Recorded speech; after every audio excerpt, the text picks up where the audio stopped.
Hello everyone. Today we will continue the reading of lesson number 7, control and coordination. Today our next topic is human brain. So इस video ਦੇ ਵਿੱਚ ਆਪਾਂ human brain ਨੂੰ study ਕਰਾਂਗੇ. So let's start. Is reflex action the only function of the spinal cord? ਜਿਹੜਾ reflex action ਆਪਾਂ already ਕੱਲ ਪੜ੍ਹ ਚੁੱਕੇ ਹਾਂ ਕਿ ਉਹ ਸਪਾਈਨਲ ਕਾਰਡ ਦਾ ਹੀ ਫੰਕਸ਼ਨ ਹੁੰਦੇ ਨੇ. ਸਪਾਈਨਲ ਕਾਰਡ ਯਾਨੀ ਕਿ ਨਰਵਸ ਸਿਸਟਮ ਦਾ ਇੱਕ ਪਾਰਟ ਹੁੰਦਾ ਹੈ. ਆਪਾਂ ਇਹ ਵੀ ਪਹਿਲਾਂ ਡਿਸਕਸ ਕਰ ਚੁੱਕੇ ਹਾਂ. ਨਰਵਸ ਸਿਸਟਮ ਦੇ ਮੇਨਲੀ 3 ਪਾਰਟਸ ਹੁੰਦੇ ਨੇ, brain, spinal cord and nervous. So ਉਹਨਾਂ ਨੇ ਤੁਹਾਨੂੰ ਪੁੱਛਿਆ ਕਿ ਜਿਹੜਾ ਰਿਫਲੈਕਸ ਐਕਸ਼ਨ ਹੈ ਕਿ ਉਹ ਸਪਾਈਨਲ ਕਾਰਡ ਦਾ ਹੀ ਵਰਕ ਹੁੰਦਾ ਹੈ, उसका ही फंक्शन होंदा है? ऑबवियसली नॉट, नहीं. Since we know that we are thinking beings, आप जो भी काम करते हैं बहुत सोच समझ के करते हैं, ठीक है, अपने दिमाग की हेल्प के नाल करते हैं. So spinal cord is made up of nerves which supply information to think about. Spinal cord बहुत सारिया नर्व्स की बनी होंगी है जिसका मेन काम यही होंगे कि उन्हें इनफॉर्मेशन को सप्लाई करना है ताकि असी थिंक कर सकीए, सोच सकीए. Thinking involves more complex mechanism and neural connections, यानी कि जो सोचना है वो इन्ना सिंपल नहीं होंदा, ये एक बहुत ਕੰਪਲੈਕਸ ਮੈਕੈਨਿਜ਼ਮ ਹੁੰਦਾ ਹੈ ਔਰ ਸਾਡੇ ਨਰਵਸ ਸਿਸਟਮ ਦੇ ਨਾਲ ਰਿਲੇਟਡ ਹੁੰਦਾ ਹੈ. ਨਿਊਰਲ ਕਨੈਕਸ਼ਨ ਹੁੰਦਾ ਇਹਦੇ ਵਿੱਚ. These are concentrated in the brain. ਜੋ ਵੀ ਆ ਸਭ ਕੁਝ ਕੀ ਆ ਸਾਡੇ ਦਿਮਾਗ ਦੇ ਵਿੱਚ ਇਕੱਠਾ ਹੁੰਦਾ, which is the main coordinating centre of the body. ਜਿਹੜਾ ਸਾਡੀ ਬਾਡੀ ਦਾ ਮੇਨ ਕੋਆਰਡੀਨੇਟਰ ਹੁੰਦਾ ਹੈ, ਮੇਨ ਕੰਟਰੋਲਰ ਹੁੰਦਾ ਹੈ. ਜੋ ਵੀ ਅਸੀਂ ਸੋਚਦੇ ਹਾਂ ਜਾਂ ਜੋ ਸਾਡੇ ਆਲੇ ਦੁਆਲੇ ਹੋ ਰਿਹਾ ਹੈ ਉਹ ਸਾਰੀ ਇਨਫੋਰਮੇਸ਼ਨ ਸਾਡੇ ਦਿਮਾਗ ਨੂੰ ਜਾ ਰਹੀ ਹੈ ਔਰ ਦਿਮਾਗ ਉਸ ਦੇ ਉੱਪਰ ਕੀ ਆ ਵਰਕ ਕਰਦਾ ਹੈ ਔਰ ਉਹ ਫੇਰ ਐਕਸ਼ਨ ਲੈਂਦਾ ਹੈ ਕਿ ਇਸ ਦਾ ਰਿਸਪੌਂਡ ਕਿਸ ਤਰ੍ਹਾਂ ਕਰਨਾ ਹੈ, ਕਿਹੜੇ ਤਰੀਕੇ ਨਾਲ ਕਰਨਾ ਹੈ. So the brain and spinal cord constitute the central nervous system. ਇਹ ਬਹੁਤ ਇੰਪੋਰਟੈਂਟ ਕੁਐਸਚਨ ਆ, ਤੁਹਾਨੂੰ ਪੁੱਛ ਸਕਦੇ ਆ ਕਿ ਸੈਂਟਰਲ ਨਰਵਸ ਸਿਸਟਮ CNS ਕੀ ਹੁੰਦਾ ਹੈ. ਸੋ ਤੁਸੀਂ ਯਾਦ ਰੱਖਣਾ ਹੈ ਬ੍ਰੇਨ ਐਂਡ ਸਪਾਈਨਲ ਕਾਰਡ, ਇਹਨਾਂ ਨੂੰ ਟੁਗੈਦਰ ਕੀ ਬੋਲਦੇ ਆ? Central nervous system. Nervous system ਦੇ 3 ਪਾਰਟ ਹੁੰਦੇ ਆ, brain, spinal cord and the nervous. But ਜਿਹੜਾ ਬ੍ਰੇਨ ਤੇ ਸਪਾਈਨਲ ਕਾਰਡ ਆ ਇਹਨੂੰ ਸੈਂਟਰਲ ਨਰਵਸ ਸਿਸਟਮ ਬੋਲਿਆ ਜਾਂਦਾ ਹੈ. They receive information from all parts of the body and integrate it.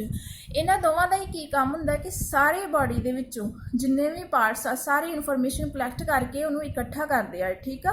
ਫਿਰ ਉਹਦੇ ਉੱਪਰ ਇਹ ਐਕਸ਼ਨ ਕਰਦੇ ਆ ਕਿ ਕਿਸ ਤਰੀਕੇ ਨਾਲ ਵਰਕ ਕਰਨਾ ਹੈ. ਉਸ ਤੋਂ ਬਾਅਦ we also think about our actions. ਜੇ ਆਪਾਂ ਆਪਣੇ ਐਕਸ਼ਨਸ ਬਾਰੇ ਸੋਚੀਏ ਕਿਹੜੇ ਕਿਹੜੇ ਐਕਸ਼ਨਸ ਕਰਦੇ ਆ, ਰਾਈਟਿੰਗ, ਟਾਕਿੰਗ, ਮੂਵਿੰਗ ਅ ਚੇਅਰ. ਤੁਸੀਂ ਡੇਲੀ ਕਿੰਨਾ ਕੁਛ ਕਰ ਰਹੇ ਹੋ, ਜੋ ਲਿਖ ਰਹੇ ਜੋ ਗੱਲਾਂ ਕਰ ਰਿਹਾ, ਜੋ ਕਦੀ ਤੁਸੀਂ ਚੇਅਰ ਨੂੰ ਮੂਵ ਕਰਦੇ ਜੋ, clapping at the end of a programme are examples of voluntary actions which are based on deciding what to do next. ਜਿਸ ਤਰ੍ਹਾਂ ਸਪੋਜ਼ ਕਰੋ ਕੋਈ ਪ੍ਰੋਗਰਾਮ ਹੋ ਰਿਹਾ, ਸਪੋਜ਼ ਕਰੋ ਤੁਹਾਡੇ ਸਕੂਲ ਕੋਈ ਫੰਕਸ਼ਨ ਆ, ਠੀਕ ਆ, ਐਨੂਅਲ ਪ੍ਰੋਗਰਾਮ ਆ, ਅਤੇ ਤੁਸੀਂ ਲਾਸਟ ਦੇ ਜਦੋਂ ਕਿਸੇ ਦੀ ਪਰਫੋਰਮੈਂਸ ਹੁੰਦੀ ਹੈ ਕਲੈਪਿੰਗ ਕਰਦੇ ਜੋ. ਇਹ ਸਾਰੇ ਕਿਹੜੇ ਐਕਸ਼ਨ ਹੁੰਦੇ ਆ? Voluntary action. ਜੇ ਤੁਸੀਂ ਲਿਖ ਰਹੇ ਜੋ ਉਹ ਵੀ ਵਲੰਟਰੀ ਐਕਸ਼ਨ ਆ, ਬੋਲ ਰਹੇ ਜੋ ਉਹ ਵੀ ਵਲੰਟਰੀ ਐਕਸ਼ਨ ਆ, ਕਿਸੇ ਚੀਜ਼ ਨੂੰ ਇੱਧਰ ਉੱਧਰ ਮੂਵ ਕਰ ਰਿਹਾ ਜੋ ਉਹ ਵੀ ਵਲੰਟਰੀ ਐਕਸ਼ਨ ਆ. ਵਲੰਟਰੀ ਐਕਸ਼ਨ ਮੈਂ ਤੁਹਾਨੂੰ ਪਹਿਲਾਂ ਵੀ ਦੱਸ ਚੁੱਕੀ ਹਾਂ ਜਿਹੜੇ ਸਾਡੇ ਕੰਟਰੋਲ 'ਚ ਹੁੰਦੇ ਆ, ਠੀਕ ਆ, ਔਰ ਜਿਹਨੂੰ ਅਸੀਂ ਆਪਣੇ ਅਕੋਰਡਿੰਗਲੀ ਹੀ ਆਪਣੀ ਇੱਛਾ ਅਨੁਸਾਰ ਹੀ ਕਰ ਸਕਦੇ ਹਾਂ. So the brain also has to send messages to muscle. So ਦੇਖੋ ਜਦੋਂ ਆਪਾਂ ਕੋਈ ਵੀ ਵਰਕ ਕਰਦੇ ਹਾਂ, ਠੀਕ ਆ, ਵਲੰਟਰੀ ਐਕਸ਼ਨ ਕਰਦੇ ਹਾਂ, ਉਸ ਦੇ ਲਈ ਵੀ ਜਿਹੜਾ ਸਾਡਾ ਬ੍ਰੇਨ ਹੁੰਦਾ ਹੈ, ਸਾਡਾ ਦਿਮਾਗ ਹੁੰਦਾ ਹੈ, ਉਹ ਸਾਡੇ ਮਸਲਸ ਨੂੰ ਮੈਸੇਜ ਸੈਂਡ ਕਰਦਾ ਹੈ. ਸਪੋਜ਼ ਕਰੋ ਜਿਸ ਤਰ੍ਹਾਂ ਆਪਾਂ ਰਿਫਲੈਕਸ ਐਕਸ਼ਨ ਦੇ ਵਿੱਚ ਪੜ੍ਹ ਚੁੱਕੇ ਹਾਂ ਕਿ ਜਦੋਂ ਕੋਈ ਹਾਰਡ ਆਬਜੈਕਟ ਉਸ ਨੂੰ ਅਸੀਂ ਟੱਚ ਕਰ ਲੈਂਦੇ ਹਾਂ ਤਾਂ ਸਾਡਾ ਦਿਮਾਗ ਉਸੇ ਵੇਲੇ ਸਾਨੂੰ ਹੱਥ ਨੂੰ ਪਿੱਛੇ ਕਰਨ ਵਾਸਤੇ ਬੋਲਦਾ ਹੈ. ਕਿਉਂ? ਕਿਉਂਕਿ ਜੇ ਅਸੀਂ ਉੱਥੇ ਆਪਣਾ ਹੱਥ ਰਹਿਣ ਦਈਏ ਤਾਂ ਉਹ ਸੜ ਸਕਦਾ ਹੈ, ਠੀਕ ਆ, ਜਲ ਸਕਦਾ ਹੈ. ਸੋ ਇਹ ਜਿਹੜਾ ਐਕਸ਼ਨ ਹੋਇਆ, ਕਿਹੜਾ ਐਕਸ਼ਨ ਹੋਇਆ? ਜਿਹੜਾ ਤੁਸੀਂ ਹੱਥ ਪਿੱਛੇ ਕੀਤਾ, ਇਹ ਇੱਕ ਵਲੰਟਰੀ ਐਕਸ਼ਨ ਹੋਇਆ, ਠੀਕ ਆ. ਔਰ ਉਹਦੇ ਵਾਸਤੇ ਜਿਹੜਾ ਮੈਸੇਜ ਆ ਸਾਡੇ ਮਸਲਸ ਨੂੰ, ਯਾਨੀ ਕਿ ਸਾਡੇ ਜਿਹੜੀਆਂ ਆਰਮਸ ਮਸਲਸ ਨੂੰ ਆਪਾਂ ਬੋਲ ਸਕਦੇ ਹਾਂ, ਉਸ ਨੂੰ ਮੈਸੇਜ ਕਿਹਨੇ ਦਿੱਤਾ? ਸਾਡੇ ਬ੍ਰੇਨ ਨੇ. So this is the second way in which the nervous system communicates with the muscles. ਜਿਹੜਾ ਸਾਡਾ ਨਰਵਸ ਸਿਸਟਮ ਆ ਨਾ ਸਾਡੇ ਮਸਲਸ ਦੇ ਨਾਲ ਹਮੇਸ਼ਾ ਕਮਿਊਨੀਕੇਟ ਰੱਖਦਾ ਹੈ. ਸਪੋਜ਼ ਕਰੋ ਤੁਸੀਂ ਰੋਡ ਦੇ ਉੱਪਰ ਜਾ ਰਹੇ ਜੋ, ਠੀਕ ਆ, ਔਰ ਤੁਸੀਂ ਦੇਖਦੇ ਜੋ ਕਿ ਅੱਗੋਂ ਕੋਈ ਵਹੀਕਲ ਆ ਰਿਹਾ ਹੈ, ਤੁਸੀਂ ਕੀ ਆ ਸਾਈਡ 'ਤੇ ਹੋ ਜਾਂਦੇ ਜੋ, ਅਤੇ ਸਾਈਡ 'ਤੇ ਕਿਸ ਦੀ ਹੈਲਪ ਦੇ ਨਾਲ ਹੁੰਦੇ ਜੋ? ਆਪਣੀਆਂ ਲਿੰਬਸ. ਕਿਹੜੀਆਂ ਲਿੰਬਸ? ਹਿੰਡ ਲਿੰਬਸ. ਔਰ ਹਿੰਡ ਲਿੰਬਸ ਕਿਹਨੂੰ ਬੋਲਦੇ? ਸਾਡੀਆਂ ਲੈਗਸ ਨੂੰ, ਠੀਕ ਆ. ਤੁਹਾਡੇ ਦਿਮਾਗ ਨੇ ਤੁਹਾਨੂੰ ਮੈਸੇਜ ਦਿੱਤਾ, ਤੁਹਾਡੇ ਜਿਹੜੇ ਲੈਗਸ ਦੇ ਮਸਲਸ ਆ ਉਹਨਾਂ ਨੂੰ ਮੈਸੇਜ ਦਿੱਤਾ ਕਿ ਉਹ ਇੱਕ ਸਾਈਡ 'ਤੇ ਹੋ ਜਾਣ. ਸੋ ਜਿਹੜਾ ਤੁਹਾਡਾ ਦਿਮਾਗ ਆ, ਤੁਹਾਡਾ ਜਿਹੜਾ ਨਰਵਸ ਸਿਸਟਮ ਆ, ਤੁਹਾਡੇ ਜਿਹੜੇ ਬਾਡੀ ਦੇ ਮਸਲਸ ਆ, ਹਮੇਸ਼ਾ ਉਹਦੇ ਨਾਲ ਵੀ ਕਮਿਊਨੀਕੇਸ਼ਨ ਰੱਖਦਾ ਹੈ. So the communication between the central nervous system and the other parts of the body is facilitated by the peripheral nervous system consisting of cranial nerves arising from the brain and spinal nerves arising from the spinal cord। बच्चों जिस तरह आप पढ़ चुके हैं central nervous system ਜਿਹਦੇ ਵਿੱਚ ਸਿਰਫ ਸਾਡੀ ਬ੍ਰੇਨ ਔਰ ਸਪਾਈਨਲ ਕਾਰਡ ਦੀ ਗੱਲ ਹੋਈ ਸੀ। ਠੀਕ ਆ, ਨੈਕਸਟ ਜਿਹੜਾ ਸਾਡਾ ਸੈਂਟਰਲ ਨਰਵਸ ਸਿਸਟਮ ਆ ਯਾਨੀ ਕਿ ਜਿਹੜਾ ਸਾਡਾ ਬ੍ਰੇਨ ਔਰ ਸਪਾਈਨਲ ਕਾਰਡ ਆ, ਧਿਆਨ ਨਾਲ ਸਮਝਿਓ ਇਸ ਗੱਲ ਨੂੰ, ਇਹ ਜਿਹੜਾ ਬਾਕੀ ਬਾਡੀ ਪਾਰਟਸ ਦੇ ਨਾਲ ਆਪਣਾ ਤਾਲਮੇਲ ਰੱਖਦਾ ਹੈ, ਕਮਿਊਨੀਕੇਸ਼ਨ ਕਰਦਾ ਹੈ, ਉਹ ਕਿਹਦੀ ਹੈਲਪ ਦੇ ਨਾਲ ਕਰਦਾ ਹੈ? ਪੈਰੀਫਰਲ ਨਰਵਸ ਸਿਸਟਮ PNS। ਠੀਕ ਆ, ਸਾਡਾ ਜਿਹੜਾ ਨਰਵਸ ਸਿਸਟਮ ਆ ਦੋ ਸਿਸਟਮ ਦੇ ਵਿੱਚ ਡਿਵਾਈਡ ਆ, central nervous system CNS, peripheral nervous system PNS। PNS ਦੇ ਵਿੱਚ ਕੀ ਹੁੰਦਾ ਹੈ ਕਿ ਸਾਡਾ ਸੈਂਟਰਲ ਨਰਵਸ ਸਿਸਟਮ ਤੇ ਮੌਜੂਦ ਹੁੰਦਾ ਹੈ, ਉਸ ਦੇ ਨਾਲ ਨਾਲ ਕ੍ਰੇਨੀਅਲ ਨਰਵਸ ਕਿੱਥੋਂ ਨਿਕਲਦੀਆਂ? ਸਾਡੇ ਦਿਮਾਗ ਦੇ ਵਿੱਚੋਂ। ਠੀਕ ਆ, ਤੇ ਸਪਾਈਨਲ ਨਰਵਸ ਕਿੱਥੋਂ ਨਿਕਲਦੀਆਂ? ਸਾਡੇ ਸਪਾਈਨਲ ਕਾਰਡ ਚੋਂ। ਸਪਾਈਨਲ ਕਾਰਡ ਸਾਡੇ ਬੈਕ ਪ੍ਰੈਜ਼ੈਂਟ ਹੁੰਦੀ ਆ, ਜਿਹਨੂੰ ਕੌਣ ਪ੍ਰੋਟੈਕਟ ਕਰਦਾ ਹੈ? ਬੈਕਬੋਨ। ਠੀਕ ਆ, so the brain does allow us to think and take action based on that thinking. ਸਾਡਾ ਜਿਹੜਾ ਦਿਮਾਗ ਆ, ਠੀਕ ਆ, ਹਮੇਸ਼ਾ ਹੀ ਸੋਚ ਸਮਝ ਕੇ ਹੀ ਕੋਈ ਵੀ ਵਰਕ ਕਰਦਾ ਹੈ। ਠੀਕ ਆ, ਕੋਈ ਵੀ ਜਿਹੜਾ ਐਕਸ਼ਨ ਲੈਂਦਾ ਹੈ ਸੋਚਣ ਤੋਂ ਬਾਅਦ ਲੈਂਦਾ ਹੈ। So as you will expect, this is accomplished through a complex design with different parts of the brain responsible for integrating different inputs and outputs. The brain has three such major parts or regions, namely the forebrain, midbrain and hindbrain।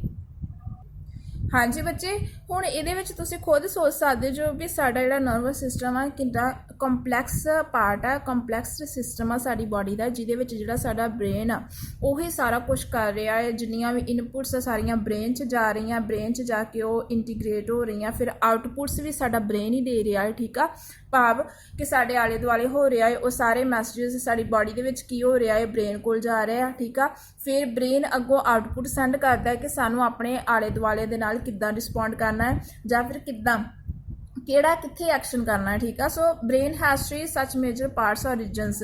ਇਹਦੇ mainly 3 part ਹੁੰਦੇ ਆ, forebrain, midbrain and hindbrain. ਤੁਸੀਂ ਯਾਦ ਰੱਖਣਾ ਹੈ। ਸਭ ਤੋਂ ਪਹਿਲਾਂ ਆਪਾਂ ਪੜ੍ਹ ਚੁੱਕੇ ਹਾਂ ਕਿ ਨਰਵਸ ਸਿਸਟਮ 2 ਟਾਈਪਸ ਦਾ ਹੁੰਦਾ ਹੈ। ਇੱਕ ਹੁੰਦਾ ਸੈਂਟਰਲ ਨਰਵਸ ਸਿਸਟਮ ਜਿਹਦੇ ਵਿੱਚ ਸਿਰਫ ਬ੍ਰੇਨ ਔਰ ਸਪਾਈਨਲ ਕਾਰਡ ਹੁੰਦੇ ਆ। ਠੀਕ ਆ, ਪਾਰਟਸ। ਦੂਸਰਾ ਹੈਗਾ ਹੈ ਪੈਰੀਫਰਲ ਨਰਵਸ ਸਿਸਟਮ ਜਿਹਦੇ ਵਿੱਚ ਸਾਡਾ ਸੈਂਟਰਲ ਨਰਵਸ ਸਿਸਟਮ ਦੇ ਨਾਲ ਨਾਲ ਸਪਾਈਨਲ ਨਰਵਸ ਹੁੰਦੀਆਂ ਨੇ ਔਰ ਕ੍ਰੇਨੀਅਲ ਨਰਵਸ ਹੁੰਦੀਆਂ ਨੇ। ਠੀਕ ਆ, ਸੋ ਨੈਕਸਟ ਸਟਾਰਟ ਹੋ ਚੁੱਕਾ ਹੈ ਕਿ ਸਾਡੇ ਬ੍ਰੇਨ ਦੇ ਕਿਹੜੇ ਪਾਰਟ ਹੁੰਦੇ ਆ? Forebrain, midbrain and hindbrain. The forebrain is the main thinking part of the brain। ਜਿਹੜਾ ਸਾਡੇ ਬ੍ਰੇਨ ਦਾ ਮੇਨ ਥਿੰਕਿੰਗ ਪਾਰਟ ਆ ਉਹ ਕਿਹੜਾ ਹੈ? forebrain। It has regions which receive sensory impulses from various receptors। Separate areas of the forebrain are specialized for hearing, smell, sight and so on। ਜਿਹੜਾ forebrain ਹੁੰਦਾ ਹੈ, ਠੀਕ ਆ, ਇਹ ਸਾਰੀਆਂ ਹੀ ਸੈਂਸਰੀ ਇੰਪਲਸਸ ਨੂੰ ਰਿਸੀਵ ਕਰਦਾ ਹੈ ਜਿਹੜੀਆਂ ਸਾਡੀਆਂ ਸੈਂਸ ਆਰਗਨਸ ਦੇ ਨਾਲ ਰਿਲੇਟਡ ਹੁੰਦੀਆਂ ਨੇ। ਠੀਕ ਆ, ਸੈਂਸ ਆਰਗਨ ਸਾਡੇ ਕਿਹੜੇ ਹੁੰਦੇ? 5 ਸਾਡੇ ਈਅਰ, ਨੋਜ਼, ਆਈਜ਼, ਠੀਕ ਆ, ਟੰਗ ਔਰ ਸਕਿਨ। ਔਰ ਜੋ ਵੀ ਅਸੀਂ ਸੁਣ ਰਹੇ ਹਾਂ, ਸਮੈਲ ਕਰ ਰਹੇ ਹਾਂ, ਸਾਈਟ ਕਰ ਰਹੇ ਹਾਂ, ਦੇਖ ਰਹੇ ਹਾਂ, ਸਭ ਕੁਝ ਸਾਡੇ ਕਿਹੜੇ ਬ੍ਰੇਨ ਦੇ ਕਿਹੜੇ ਪਾਰਟ ਦੇ ਵਿੱਚ ਜਾ ਰਿਹਾ ਹੈ? ਫੋਰ ਬ੍ਰੇਨ ਦੇ। ਠੀਕ ਆ, so there are separate areas of association where this sensory information is interpreted by putting it together with information from the other receptors as well as with information that is already stored in the brain। ਮੈਂ ਤੁਹਾਨੂੰ ਪਹਿਲਾਂ ਵੀ ਦੱਸ ਚੁੱਕੀ ਹਾਂ ਕਿ ਜਿਹੜੇ ਸਾਡੇ sense organs ਆ ਉਹਨਾਂ ਦੇ ਵਿੱਚ ਰਿਸੈਪਟਰਸ ਹੁੰਦੇ ਆ। ਰਿਸੈਪਟਰਸ ਇੱਕ ਤਰ੍ਹਾਂ ਦੇ ਸੈਲਸ ਹੀ ਹੁੰਦੇ ਆ ਜਿਹੜੇ ਜਿੰਨੀ ਵੀ ਇਨਫੋਰਮੇਸ਼ਨ ਆ, ਠੀਕ ਆ, ਉਹ ਸਾਰੀ ਕਿਹਨੂੰ ਪਹੁੰਚਾਉਂਦੇ ਆ? ਸਾਡੇ ਦਿਮਾਗ ਨੂੰ ਪਹੁੰਚਾਉਂਦੇ ਆ। ਜੋ ਅਸੀਂ ਦੇਖ ਰਹੇ ਹਾਂ, ਠੀਕ ਆ, ਜੋ ਅਸੀਂ ਸਮੈਲ ਕਰ ਰਹੇ ਹਾਂ, ਜੋ ਅਸੀਂ ਸੁਣ ਰਹੇ ਹਾਂ, ਜੋ ਅਸੀਂ ਟੇਸਟ ਕਰ ਰਹੇ ਹਾਂ, ਸਾਰੇ ਰਿਸੈਪਟਰਸ ਹੀ ਹੁੰਦੇ ਆ। ਇਹ ਆਪਾਂ ਪਹਿਲਾਂ ਪ੍ਰੀਵੀਅਸ ਪੜ੍ਹ ਚੁੱਕੇ ਹਾਂ। ਠੀਕ ਆ, ਸੋ ਉਸ ਤੋਂ ਬਾਅਦ ਇਹ ਰਿਸੈਪਟਰ ਸਾਰੀ ਇਨਫੋਰਮੇਸ਼ਨ ਸਾਡੇ ਦਿਮਾਗ ਤੱਕ ਲੈ ਕੇ ਜਾਂਦੇ ਆ ਔਰ ਦਿਮਾਗ ਉਸ ਨੂੰ ਸਟੋਰ ਕਰਦਾ ਹੈ ਔਰ ਉਹਦੇ ਅਕੋਰਡਿੰਗਲੀ ਹੀ ਆਪਣੀ ਜਿਹੜੀ ਆਊਟਪੁੱਟ ਆ ਉਹ ਦਿੰਦਾ ਹੈ। Based on all this, a decision is made about how to respond and the information is passed on the motor areas which control the movements of voluntary vessels and for example our leg muscles। ਫਿਰ ਇਸੇ ਤਰੀਕੇ ਨਾਲ ਕਹਿੰਦਾ ਕਿ ਜਦੋਂ ਸਾਰੀ ਹੀ information ਸਾਡੇ ਦਿਮਾਗ ਤੱਕ ਜਾਂਦੀ ਹੈ ਫਿਰ ਸਾਡਾ ਦਿਮਾਗ ਹੀ ਡਿਸਾਈਡ ਕਰਦਾ ਵੀ ਕਿਸੇ ਵੀ मतलब किसी भी सिचुएशन ਨੂੰ ਕਿੱਦਾਂ ਰਿਸਪੌਂਡ ਕਰਨਾ ਹੈ ਠੀਕ ਆ। ਔਰ ਫਿਰ ਉਹ ਜਿਹੜੀ ਜਿੰਨੀ ਵੀ ਇਨਫੋਰਮੇਸ਼ਨ ਉਹ ਕਿਹਨੂੰ ਦਿੰਦਾ ਸਾਡੇ ਮੋਟਰ ਏਰੀਆਸ ਉਹ ਏਰੀਆ ਹੁੰਦੇ ਜਿਹੜੇ ਸਾਡੇ ਵਲੰਟਰੀ ਐਕਸ਼ਨ ਕੰਟਰੋਲ ਕਰਦੇ ਆ ਠੀਕ ਆ। ਵਲੰਟਰੀ ਮਸਲਸ ਨੂੰ ਕੰਟਰੋਲ ਕਰਦੇ ਆ ਔਰ ਉਸ ਨੂੰ ਵਲੰਟਰੀ ਐਕਸ਼ਨਸ ਕਰਨ ਵਾਸਤੇ ਬੋਲਦੇ ਆ। ਫੋਰ ਐਗਜ਼ਾਮਪਲ ਲੈਗ ਮਸਲ ਵੀ ਹੋ ਸਕਦੇ ਆ ਠੀਕ ਆ, ਸਾਡੀਆਂ ਆਰਮ ਮਸਲਸ ਵੀ ਹੋ ਸਕਦੇ ਆ। So however certain sensations are distinct for seeing or hearing. For example, how do we know that we have eaten enough? The sensation of feeling full is because of a central association with hunger which is in a separate part of the forebrain। देखो कहते कि कुछ sensations भी होंदियां ने जिहदे नाल सानू clearly पता लग जाता असीं की देख रहे हैं जां की मतलब सुन रहे हैं ठीक है। फॉर एग्जाम्पल जिस तरह तुसीं देखो तुसीं खा रहे हो जो ठीक है, ਤੁਸੀਂ ਬਹੁਤ ਜ਼ਿਆਦਾ ਖਾ ਲਿਆ, ਤੁਹਾਨੂੰ ਕਿੱਦਾਂ ਪਤਾ ਲੱਗਦਾ ਹੈ ਕਿ ਤੁਸੀਂ ਖਾ ਲਿਆ, ਬਹੁਤ ਜ਼ਿਆਦਾ ਖਾ ਲਿਆ, ਇਨਫ ਆ ਮਤਲਬ ਇੰਨਾ ਬਹੁਤ ਆ। ਬਿਕੋਜ਼ ਉਹ ਇੱਕ ਸੈਂਸੇਸ਼ਨ ਹੁੰਦੀ ਆ, ਇੱਕ ਤਰ੍ਹਾਂ ਦੀ ਫੀਲਿੰਗ ਹੁੰਦੀ ਆ ਜਿਹੜੀ ਕੀ ਆ ਤੁਹਾਡੇ ਮਤਲਬ ਭੁੱਖ ਦੇ ਨਾਲ ਰਿਲੇਟਡ ਹੁੰਦੀ, ਹੰਗਰ ਦੇ ਨਾਲ ਰਿਲੇਟਡ ਹੁੰਦੀ ਆ। ਔਰ ਉਹ ਕਿਹਦੇ ਤੱਕ ਪਹੁੰਚ ਜਾਂਦੀ, ਤੁਹਾਡੇ ਦਿਮਾਗ ਤੱਕ ਪਹੁੰਚ ਜਾਂਦੀ ਆ। ਔਰ ਦਿਮਾਗ ਦੇ ਕਿਹੜੇ ਪਾਰਟ ਤੱਕ ਪਹੁੰਚਦੀ ਆ, ਫੋਰਬ੍ਰੇਨ। ਮਤਲਬ ਫੋਰਬ੍ਰੇਨ ਨੂੰ ਪਤਾ ਲੱਗ ਜਾਂਦਾ ਵੀ ਜਦੋਂ ਤੁਹਾਨੂੰ ਭੁੱਖ ਲੱਗੀ ਤੁਸੀਂ ਕਿੰਨਾ ਖਾਣਾ ਹੈ ਠੀਕ ਆ। ਜਦੋਂ ਤੁਸੀਂ ਖਾ ਲਿਆ ਤੁਹਾਨੂੰ ਕਿੱਦਾਂ ਪਤਾ ਲੱਗ ਜਾਂਦਾ ਕਿ ਤੁਸੀਂ ਖਾ ਚੁੱਕੇ ਜੋ, ਬਹੁਤ ਖਾ ਚੁੱਕੇ ਜੋ, ਇਸ ਤੋਂ ਬਾਅਦ ਤੁਸੀਂ ਕੀ ਆ ਖਾ ਨਹੀਂ ਸਕਦੇ। ਸੋ ਇਹ ਵੀ ਜਿਹੜਾ ਵਰਕ ਆ ਇਹ ਕਿਹਦੇ ਦੁਆਰਾ ਹੁੰਦਾ ਹੈ, ਫੋਰਬ੍ਰੇਨ ਦੁਆਰਾ। ਆ ਤੁਸੀਂ ਦੇਖ ਸਕਦੇ ਜੋ ਤੁਹਾਡੇ ਬ੍ਰੇਨ ਦੀ ਸਟਰਕਚਰ ਆ, ਹਿਊਮਨ ਬ੍ਰੇਨ ਦੀ ਸਟਰਕਚਰ ਆ ਠੀਕ ਆ। And this is the forebrain. So study the label diagram of the human brain and we have seen that the different parts of have specific functions. Can we find out the functions of each part? ਤੁਸੀਂ ਦੇਖ ਸਕਦੇ ਜੋ ਆ ਤੁਹਾਡੇ brain ਦੀ structure ਆ, this is the forebrain ਠੀਕ ਆ। ਨੈਕਸਟ ਆ ਵਾਲਾ ਕੀ ਆ ਜਿੰਨਾ ਵੀ ਆ ਮਿਡ ਬ੍ਰੇਨ, ਔਰ ਆ ਲਾਸਟ ਦੇਖੋ this is a hindbrain okay. ਇਹਦੇ ਨੈਕਸਟ ਅੱਗੋਂ ਫਰਦਰ ਪਾਰਟਸ ਦੀ ਡਿਵੀਜ਼ਨ ਹੋਈ ਆ ਔਰ ਇਹਨਾਂ ਦੇ ਵੱਖੋ ਵੱਖਰੇ ਜਿਹੜੇ ਆ ਫੰਕਸ਼ਨਸ ਨੇ। Let us look at the other use of the word reflex that we have talked about in the introduction। ਆਪਾਂ ਪਹਿਲਾਂ ਹੀ reflex ਬਾਰੇ ਗੱਲ ਕਰ ਚੁੱਕੇ ਹਾਂ ਠੀਕ ਆ। Our mouth waters when we see food we like without our meaning to, and our heart beats without our thinking about it. In fact, we cannot control this action easily by thinking about them even if we wanted to। ਦੇਖੋ ਜਦੋਂ ਸਾਨੂੰ ਭੁੱਖ ਲੱਗਦੀ ਹੈ ਤੇ ਅਸੀਂ ਖਾਣੇ ਬਾਰੇ ਸੋਚ ਕੇ ਵੀ ਸਾਡੇ ਮੂੰਹ ਦੇ ਵਿੱਚ ਕੀ ਆ ਪਾਣੀ ਆ ਜਾਂਦਾ ਹੈ ਠੀਕ ਆ। ਉਸ ਤੋਂ ਬਾਅਦ ਜਦੋਂ ਸਾਡੀ ਹਾਰਟ ਬੀਟ ਚੱਲਦੀ ਆ ਕੰਟੀਨਿਊਸਲੀ, ਸਾਡਾ ਜਿਹੜਾ ਹਾਰਟ ਆ ਉਹ ਬੀਟ ਕਰ ਰਿਹਾ ਠੀਕ ਆ, ਬਲੱਡ ਨੂੰ ਸਰਕੂਲੇਟ ਕਰ ਰਿਹਾ ਸਾਰੀ ਬਾਡੀ ਦੇ ਵਿੱਚ। ਇਹ ਸਾਰੇ ਐਕਸ਼ਨਸ ਅਸੀਂ ਜੇ ਚਾਹੀਏ ਵੀ ਤੇ ਰੋਕ ਨਹੀਂ ਸਕਦੇ ਠੀਕ ਆ। ਅਸੀਂ ਸੋਚ ਸਕਦੇ ਹਾਂ ਇਹਨਾਂ ਬਾਰੇ ਬਟ ਇਹਨਾਂ ਐਕਸ਼ਨਸ ਨੂੰ ਅਸੀਂ ਕੰਟਰੋਲ ਨਹੀਂ ਕਰ ਸਕਦੇ ਜੇ ਚਾਹੀਏ ਵੀ ਤੇ। Do we have to think about or remember to breathe or digest food. ਕਦੀ ਤੁਸੀਂ ਸੋਚਿਆ ਕਿ ਤੁਸੀਂ ਸਾਹ ਲੈ ਰਹੇ ਜੋ ਕੰਟੀਨਿਊਸਲੀ, ਤੁਸੀਂ ਸੋਚ ਰਹੇ ਜੋ ਕਿ ਵੀ ਤੁਸੀਂ ਸਾਹ ਲੈ ਰਹੇ ਜੋ ਜਾਂ ਜਿਹੜਾ ਤੁਹਾਡਾ ਫੂਡ ਹੈ ਜਦੋਂ ਤੁਸੀਂ ਖਾ ਲਿਆ ਠੀਕ ਆ, ਜਦੋਂ ਤੁਹਾਡੇ ਅੰਦਰ ਪਹੁੰਚ ਜਾਂਦਾ ਉਹ ਡਾਈਜੈਸਟ ਹੋ ਰਿਹਾ ਹੈ ਠੀਕ ਆ। ਤੁਸੀਂ ਇਹਨਾਂ ਚੀਜ਼ਾਂ ਬਾਰੇ ਕਦੀ ਸੋਚਿਆ? So in between the simple reflex action like change in the size of the pupil and the thought out action such as moving a chair, there is another set of muscle movements over which we do not have any thinking control। ਦੇਖੋ ਜਦੋਂ ਤੁਸੀਂ size of the people ਸਾਡੀ ਆਈ ਦਾ ਇੱਕ part ਹੁੰਦਾ ਹੈ ਠੀਕ ਆ। ਦੇਖੋ ਤੁਸੀਂ ਜਦੋਂ ਕਿਸੇ ਚੀਜ਼ ਨੂੰ ਦੇਖਦੇ ਜੋ ਨੇੜੇ ਤੋਂ ਜਾਂ ਦੂਰ ਤੋਂ ਠੀਕ ਆ, ਤੁਹਾਡੀ ਆਈ ਦਾ ਜਿਹੜਾ ਸਾਈਜ਼ ਉਹ ਚੇਂਜ ਹੋ ਜਾਂਦਾ ਠੀਕ ਆ, ਉਹ ਵੀ ਤੁਹਾਡੇ ਕੰਟਰੋਲ 'ਚ ਨਹੀਂ ਹੁੰਦਾ। ਨੈਕਸਟ ਤੁਸੀਂ ਚੇਅਰ ਨੂੰ ਮੂਵ ਕਰਦੇ ਜੋ, ਇਹ ਵੀ ਇੱਕ ਤਰ੍ਹਾਂ ਦਾ ਮਸਕੂਲਰ ਮੂਵਮੈਂਟ ਹੁੰਦੀ ਆ ਠੀਕ ਆ, ਜਿਹਦੇ ਉੱਪਰ ਤੁਹਾਡਾ ਕੀ ਆ ਕੰਟਰੋਲ, ਥਿੰਕਿੰਗ ਕੰਟਰੋਲ ਕੋਈ ਨਹੀਂ ਹੁੰਦਾ। ਬਹੁਤ ਸਾਰੇ ਇਹੋ ਜਿਹੇ ਐਕਸ਼ਨ ਆ ਜਿਹੜੇ ਤੁਹਾਡੀ ਮਰਜ਼ੀ ਤੋਂ ਬਿਨਾਂ ਹੋ ਰਿਹਾ ਠੀਕ ਆ, ਜਿਹਨੂੰ ਤੁਸੀਂ ਸੋਚ ਵੀ ਨਹੀਂ ਰਹੇ। ਸੋ ਮੈਨੀ ਆਫ ਦੀਸ ਇਨਵੋਲੰਟਰੀ ਐਕਸ਼ਨਸ, ਪਹਿਲੀ ਗੱਲ ਇਹ ਇਹਨਾਂ ਨੂੰ ਇਨਵੋਲੰਟਰੀ ਐਕਸ਼ਨਸ ਬੋਲਦੇ ਆ। ਔਰ ਇਹ ਜਿੰਨੇ ਵੀ ਇਨਵੋਲੰਟਰੀ ਐਕਸ਼ਨਸ ਆ ਕਿਹਦੇ ਦੁਆਰਾ ਕੰਟਰੋਲ ਹੋ ਰਿਹਾ, ਸਾਡੇ ਮਿਡ ਬ੍ਰੇਨ ਔਰ ਹਿੰਡ ਬ੍ਰੇਨ ਦੁਆਰਾ।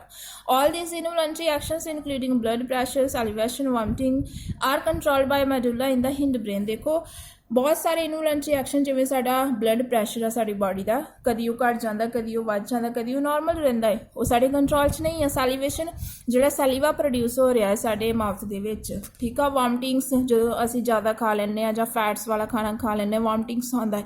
ਸੋ ਇਹ ਵੀ ਸਾਰੇ ਐਕਸ਼ਨਸ ਹੀ ਨੇ ਬਟ ਇਹਨਾਂ ਨੂੰ ਅਸੀਂ ਸੋਚਦੇ ਨਹੀਂ ਆ, ਪਰ ਇਹਨੂੰ ਕੌਣ ਕੰਟਰੋਲ ਕਰ ਰਿਹਾ ਹੈ, ਸਾਡਾ ਦਿਮਾਗ ਕੰਟਰੋਲ ਕਰ ਰਿਹਾ। ਔਰ ਦਿਮਾਗ ਦਾ ਕਿਹੜਾ ਪਾਰਟ ਕਰ ਰਿਹਾ, ਹਿੰਡ ਬ੍ਰੇਨ। ਔਰ ਹਿੰਡ ਬ੍ਰੇਨ ਦੇ ਵਿੱਚ ਵੀ ਕਿਹੜਾ ਪਾਰਟ, ਮੈਡੁਲਾ ਠੀਕ ਆ।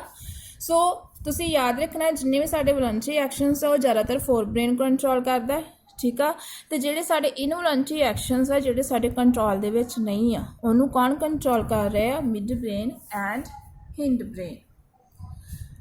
Next, think about activities like walking in a straight line, riding a bicycle, picking up a pencil. These are possible due to a part of the hindbrain called the cerebellum. ਬੱਚਿਓ ਜਿਸ ਤਰ੍ਹਾਂ ਤੁਸੀਂ suppose ਕਰੋ ਵਾਕ ਕਰਨਾ ਪਰ ਬਿਲਕੁਲ straight line 'ਚ ਵਾਕ ਕਰਨਾ ਠੀਕ ਹੈ ਇੱਧਰ ਉੱਧਰ ਨਹੀਂ ਜਾਣਾ ਤੁਸੀਂ ਬਾਈਸਾਈਕਲ ਚਲਾਉਣਾ ਪ੍ਰੋਪਰਲੀ ਕੋਈ ਪੈਨਸਿਲ ਫੜਨੀ ਹੈ ਠੀਕ ਆ ਇਹ ਵੀ ਕੀ ਆ ਇਹ ਤਦ ਹੀ ਪੋਸੀਬਲ ਆ ਜੇ ਤੁਹਾਡਾ ਬ੍ਰੇਨ ਐਕਸ਼ਨ ਕਰ ਰਿਹਾ ਤੇ ਬ੍ਰੇਨ ਕਿਹੜਾ ਪਾਰਟ ਕਰ ਰਿਹਾ ਹਿੰਡ ਬ੍ਰੇਨ ਔਰ ਹਿੰਡ ਬ੍ਰੇਨ ਦਾ ਵੀ ਨੈਕਸਟ ਫਰਦਰ ਕਿਹੜਾ ਪਾਰਟ ਕਰ ਰਿਹਾ ਸੈਰੀਬੈਲਮ ਆ ਦੇਖੋ ਭਾਵ ਜਿਹੜਾ ਸਾਡਾ ਹਿੰਡ ਬ੍ਰੇਨ ਆ ਉਹ 3 ਪਾਰਟਸ ਦੇ ਵਿੱਚ ਡਿਵਾਈਡ ਆ ਪੌਂਸ ਮੈਡੂਲਾ ਸੈਰੀਬੈਲਮ ਠੀਕ ਆ ਇਹ ਵੱਖੋ ਵੱਖਰੇ ਜਿਹੜੇ ਐਕਸ਼ਨਸ ਆ ਸਾਡੀ ਬਾਡੀ ਦੇ ਕੰਟਰੋਲ ਕਰ ਰਹੇ ਆ It is responsible for the precision of voluntary actions and maintaining of the posture and balance of the body. ਬੱਚਿਓ ਜਿਹੜਾ ਸਾਡਾ ਹਿੰਡ ਬ੍ਰੇਨ ਹੈ ਦਾ ਜਿਹੜਾ ਪਾਰਟ ਹੈ ਸੈਰੀਬੈਲਮ ਉਹ ਕੀ ਕਰਦਾ ਹੈ ਉਹ ਸਾਡੇ ਜਿੰਨੇ ਵੀ ਵੋਲੰਟਰੀ ਐਕਸ਼ਨ ਆ ਉਹਦੇ ਵਾਸਤੇ ਰਿਸਪੌਂਸੀਬਲ ਹੁੰਦਾ ਹੈ ਸਾਡੀ ਬਾਡੀ ਦਾ ਜਿਹੜਾ ਪੋਸਚਰ ਆ ਜਾਂ ਜਿਹੜਾ ਬੈਲੈਂਸ ਆ ਉਹਨੂੰ ਵੀ ਮੇਨਟੇਨ ਕਰਦਾ ਹੈ imagine what would happen if each of these events fail to take place if we were not thinking about it suppose ਕਰੋ ਵੀ ਕੀ ਹੋਏਗਾ ਕਿ ਜੇ ਤੁਸੀਂ ਇਹਨਾਂ ਨੂੰ ਬਿਨਾਂ ਸੋਚੇ ਸਮਝੇ ਵਰਕ ਨੂੰ ਕਰਦੇ ਜਿਵੇਂ ਸਪੋਜ਼ ਕਰੋ ਤੁਸੀਂ ਸਟ੍ਰੇਟ ਲਾਈਨ ਦੇ ਵਿੱਚ ਬਿਨਾਂ ਸੋਚੇ ਸਮਝੇ ਚੱਲੋ ਤੁਸੀਂ ਕਦੀ ਵੀ ਸਟ੍ਰੇਟ ਲਾਈਨ 'ਚ ਚੱਲ ਹੀ ਨਹੀਂ ਸਕਦੇ ਠੀਕ ਆ ਤੁਸੀਂ ਬਾਈਸਾਈਕਲ ਰੀਡ ਕਰੋ ਠੀਕ ਆ ਸੌਰੀ ਰਾਈਟ ਕਰੋ ਅਤੇ ਤੁਸੀਂ ਜੇ ਬਿਨਾਂ ਸੋਚੇ ਬਾਈਸਾਈਕਲ ਚਲਾਓਗੇ ਤੁਹਾਡਾ ਦਿਮਾਗ ਹੋਰ ਕਿਤੇ ਹੋਊਗਾ ਤੁਸੀਂ ਡਿੱਗ ਸਕਦੇ ਜੋ ਠੀਕ ਆ ਤੁਸੀਂ ਕਿਸੇ ਵਹੀਕਲ ਦੇ ਅੱਗੇ ਵੀ ਆ ਸਕਦੇ ਜੋ ਕੁਛ ਵੀ ਹੋ ਸਕਦਾ ਹੈ ਸੋ ਭਾਵ ਮੇਰੇ ਕਹਿਣ ਦਾ ਮਤਲਬ ਇਹ ਕਿ ਜਿਹੜਾ ਸਾਡਾ ਬ੍ਰੇਨ ਆ ਇਹ ਸਾਡੇ ਬਾਡੀ ਦੇ ਸਾਰੇ ਪਾਰਟਸ ਨੂੰ ਕੰਟਰੋਲ ਕਰ ਰਿਹਾ ਸਾਡੀ ਬਾਡੀ ਦੇ ਅੰਦਰ ਜਿੰਨੇ ਵੀ ਐਕਸ਼ਨ ਹੋ ਰਹੇ ਆ ਠੀਕ ਆ ਜੋ ਵੀ ਸਾਡੀ ਬਾਡੀ ਦਾ ਬੈਲੈਂਸ ਆ ਪੋਸਚਰ ਆ ਉਹਨੂੰ ਕੌਣ ਕੰਟਰੋਲ ਕਰ ਰਿਹਾ ਹੈ human brain so human brain is the part of the nervous system. It is very important for our body because it controls and coordinate our body and body parts. So AC human brain bare odi structure bare I hope you understand. Thank you for watching video.